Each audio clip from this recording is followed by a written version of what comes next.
បាទជំរាបសួរពុកម៉ែបងប្អូនហើយអតិថិជន PA ទាំងអស់ហើយថ្ងៃនេះខ្ញុំសូមបង្ហាញអំពី motor មួយប្រភេទគេហៅថា model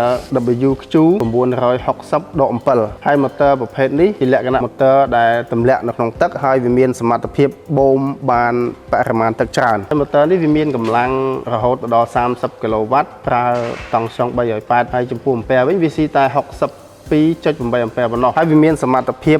បូមបានទឹករហូតដល់ 1350 ម៉ែត្រគីបក្នុង1ម៉ោងនៅក្នុងរយៈកម្ពស់ 14 ម៉ែត្រហើយ motor នេះវាមានទយោមកកាត់ទឹកចេញវារហូតដល់ 3 ទឹកកន្លះហើយ motor ប្រភេទនេះស័ក្តិសមបំផុតសម្រាប់ការប្រើប្រាស់ទៅលើការដ្ឋានសំណង់ធំៗហើយនឹងប្រើប្រាស់ទៅលើកសិកម្មដើម្បីបូមទឹកដាក់ស្រែប្រាំងអីហ្នឹងគឺត្រូវបំផុតចំពោះ model នេះដូច្នេះបើសិនជាបងប្អូនអតិថិជនមានតម្រូវការប្រភេទ motor បែបនេះបងប្អូនអាចទំនាក់ទំនងមកកាន់ page PA យើងខ្ញុំបានសូមអរគុណនិងសូមជម្រាបលា